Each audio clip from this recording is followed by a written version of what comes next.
Okay, everybody settle down. Settle down. Looks like I got a good turnout for the event this evening. Just to make sure, if you're here for the Tantric Sexting Seminar, thank you. That has been relocated to the Whitaker Chambers room, 2 doors down. I see that's thinned things out considerably. Okay, well, for those of you remaining, I just want to remind you of some of our other upcoming events.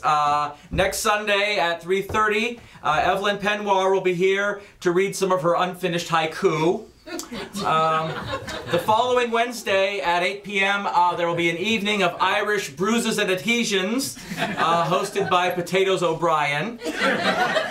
We will be hosting movie night next Saturday, featuring first an exclusive screening of Sedentariat, the seemingly inspiring story of the slow-moving thoroughbred that ran in the Kentucky Derby in 1973 and is scheduled to finish sometime this June. Of course, the great speculative docu-comedy that asked what if the world's great Nazi dictator played baseball for the Yankees. Designated Hitler will be playing that night.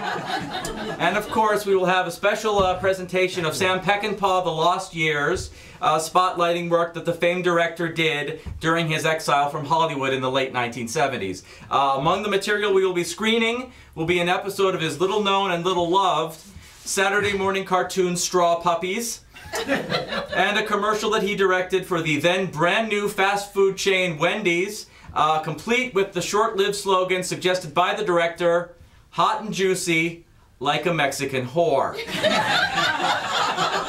Admission will be $5, and of course seniors over 60 will have to pay twice that much because you should have saved more money by your age. So, okay, all right, now to our main event. This is the third in our Distinguished Blowhard series. Tonight's speaker has over 30 years of writing experience under his belt, much of it legible. His work has appeared in such publications as Vol Fancy, Amputee Golfer Quarterly, Car and Stream, Scientific Armenian, and Skin Graft, which is, for those of you not familiar with that, that's a publication featuring photographs of nude and scantily clad women accepting bribes, payola, and kickbacks. He is the 2-time winner of the Maxwell H. Zendorkingham Award for Basic Competency in the Field of Music and/or Media Journalism, Book Division, and the runner-up for the Peter N. Canarsie Trophy for ability to make exact change from a 20, and recipient, of course, of the Pulitzer Prize's coveted Nice Try Award. And his appearance here tonight will ensure that none of our members of our all-volunteer staff will be headbutted. So, will you please welcome Mr. McChesney Duntz.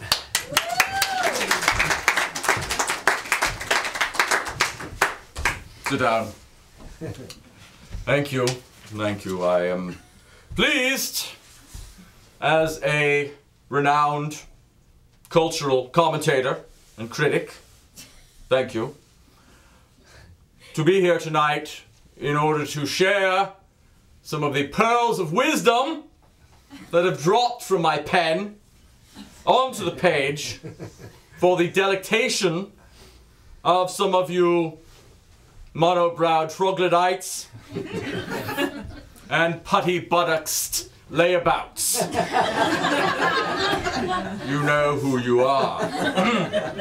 Now, before I kick off to lapse into the vernacular, my readings, I must apologize for my tardiness in arriving this evening. But I forgot where I was. Now, I am pleased that this venue has asked me, nay, begged me, to come here, groveling, as it were, over my many phone calls to them. And I do thank the gentleman who planned this event for querying me in the nature of identity. Questions like, who are you again? And was I sure I had the right number? It quickly came to light, I think, that they were in dire need, desperate need, for my world-renowned, award-coveting insights into and gloriously prismatic view of Western culture.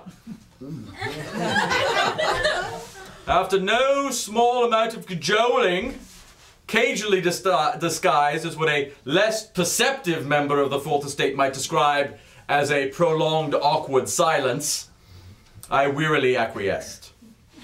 Now, of late I have been unconscionably overworked, what with the myriad think pieces and aphorism-laced gems.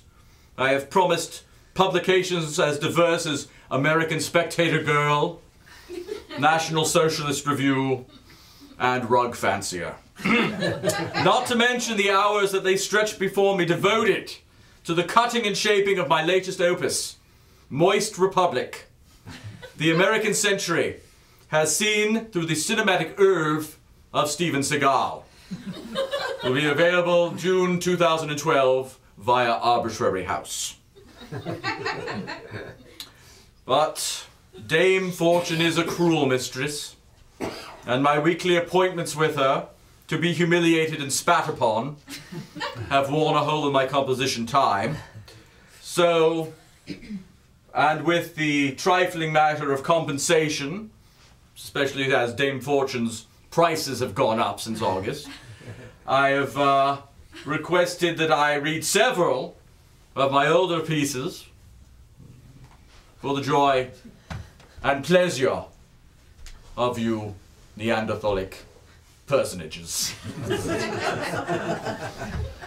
So tonight I am prepared, I've been prepared,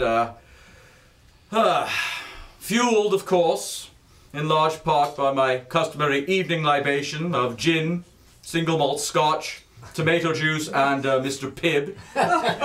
Delightful concoction of my own devising that I have christened a weeping supplicant. I am going to read to you several excerpts from my work. And if your jaws do drop to the floor, well, then that's to be expected. Right. Well, the first piece I should read that will shine, I think, a blessed Klieg light into the sundry corners of the duplex rented out by the spirit of our times.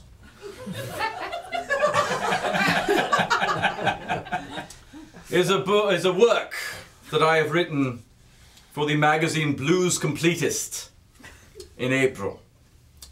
According to a LexisNexis search, this is the 300th article I have written on an obscure bluesman since my first Face Down in a Puddle of America in 1973. The piece, you will recall, which single-handedly revived the career of Benton nickname pending Jimsonton. For this reason alone, I think this piece stands out among the august company of the other such articles I have published this past year. Is it any better than Caravan of Adhesions, the saga of Pope's Nose McHenry, or From Clarksdale to Aphasia, the protracted journey of big-boned Hetty Thruplin? I'll let the reader decide. But the answer is yes. This piece, this excerpted piece, is titled Absinthe in a Paper Bag. Frog Meat Jenkins remembered. The song titles say it all. I done got it stuck again, Lord. That ain't my thumb in that satchel. My baby done said she'd be back in 20 minutes and it's been almost 23, Jesus. There can be few songs that more vividly evoke the pain, the bleakness, the negritudinous profitability buried deep in the muck of the Mississippi Delta. These songs, and others like them, such as I Got Worms, constitute a tale of voices steeped in the cold mud of the riverbank, skipping flat and sharp stones with perfect pitch across the still waters of the uvula. A tale of sin and redemption, of bondage and freedom, of darkness and effulgence, of Ferranti and Taisha. These are coded fragments of the secret history of the future of the United Statesian soul, plucked from the delta depths and rinsed clean by high-pressure hoses of truth. These songs are nothing less than the skeleton key to the root cellars of our collective experience, even though the door may have a tendency to stick and you have to sort of pull hard on the doorknob and lift it up slightly as you do. Frogmeat Jenkins' achievements are even more deeply impressive, considering that these songs were neither recorded, nor performed, nor written. The legend only serves to illuminate the enigma. As described in the most excellent book, Troweling the Blues, by McChesney Duntz, Jenkins, a railway worker rendered unemployed by the state of Mississippi's staunch refusal to purchase train tracks, and desperate for money to feed his wife and 7 or so children, he purchased a makeshift brand guitar and set out for the already legendary crossroads, where he could sell his soul to the devil in exchange for genius proficiency at his chosen instrument. Unfortunately, the directions were a little garbled, and Jenkins wound up at a 3-way intersection where he sold his talent to a dentist by mistake.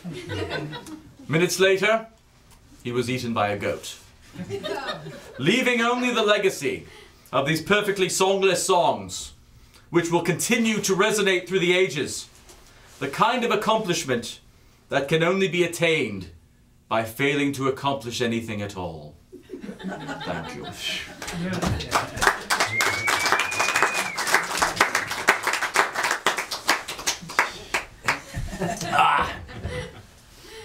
Well, another piece, probably one of the 12 or 13 finest pieces I have written in the last month. I would very much like to read right now a piece that is entitled "Fit to be Tied with Cordage of the Soul Using Windsor Knots of Moral Fallibility." Unfortunately, I always looking for nascent publishing ventures who are not cognizant of my Federal Bureau of Investigation files. I sold this piece to a new magazine entitled Flag Mag, which was the first nationally distributed magazine presented entirely in semaphore. And regrettably, the piece has proven nigh impossible to transcribe. I would advise you to seek out a back issue, but its first issue, I fear, proved its last. What with the prohibited subscription costs, the hospital bills for sprained elbows suffered by the content providers, and the legal fees they engendered when a reader in New Mexico was arrested for bringing the magazine into the bathroom with him. So I will not read that piece tonight. Instead,